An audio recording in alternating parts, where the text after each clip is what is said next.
Welcome to Midnight Quilt Show. I'm Angela Walters and we're enjoying the best time of the day, the time when it's quiet and we're ready to start quilting. Tonight, I'm working on a fun quilt project that's fast, which means I can get to my favorite part, the machine quilting. So let's go.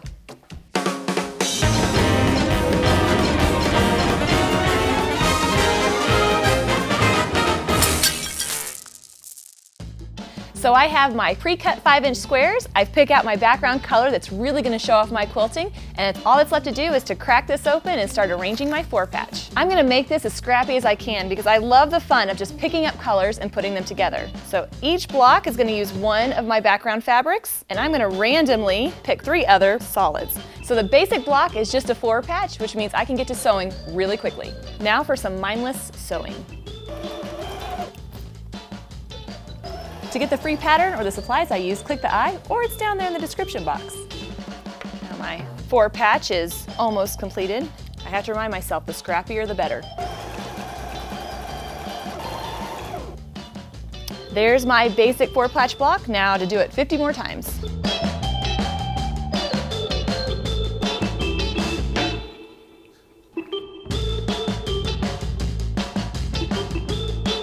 So many pieces.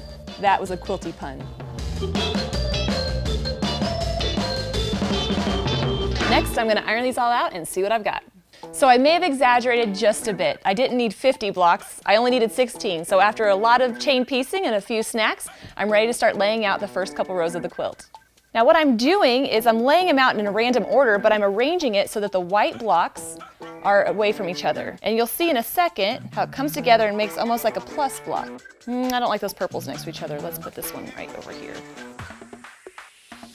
So looking at the blocks, I can see in each arrangement of 4 that the whites are in the corners.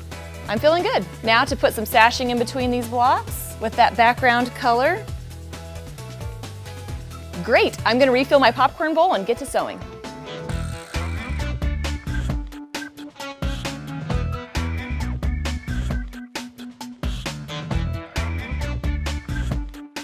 Any more wine?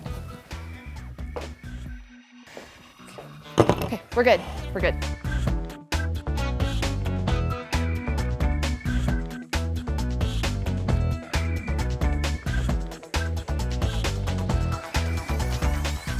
Two rows are done and I'm loving how it's looking. In between the blocks needs some love too, so it's time to put the center strips in. I'm gonna put a fun color in between the blocks just to pull it all together. Perfect. Now, just to sew.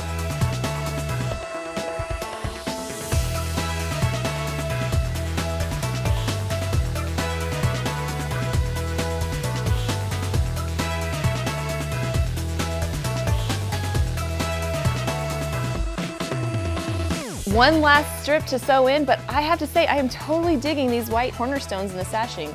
At first I thought it was kind of pointless. Why sew these little white spots in there, but it's like a mile marker, so it helps me keep all my points right, which is great when it's after midnight and my focus might be a little off. It's time to sew on that center strip and put on the borders.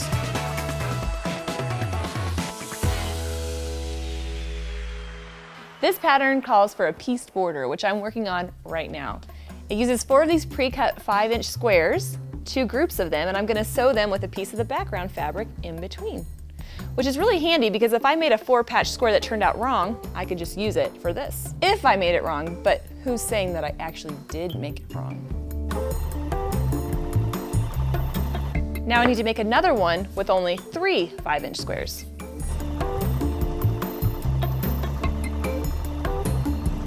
I've sewed on the white borders, which I didn't show you because that's boring. I've got the piece borders ready to go on, and I have 4 more seams, and then this top is finished. Fantastic job, Angela. Why, thank you.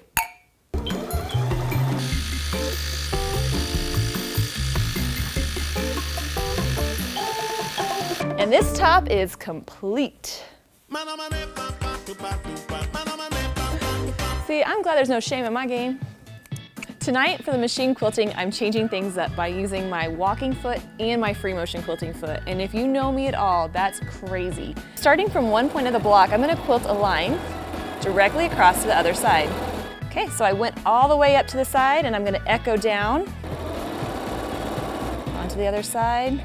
Now there is a lot of turning in this quilt, but since the quilt's not huge, I'm not too worried about it. And then I'm gonna go right back to where I started.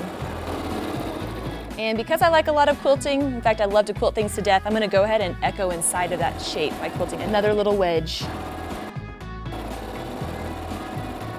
The first part of the block is quilted, and I'm going to do the same on the other side. And what I love about this design is all that thread comes right here and really pulls your eye to the center of the blocks, which is especially great if your piecing isn't perfect like mine.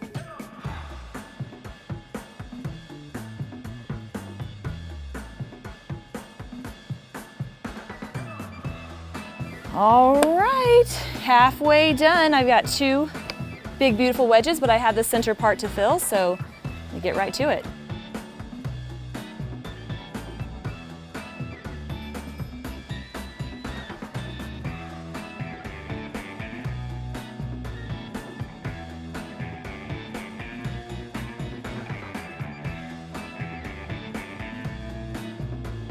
I'm going to continue my machine quilting workout and finish the rest of these blocks, and I'll show you what it looks like when I'm done. An easy quilt pattern, some fun quilting equals a great night. Thanks so much for joining me. Be sure to subscribe and check out what I'm doing next week. Until then, happy quilting.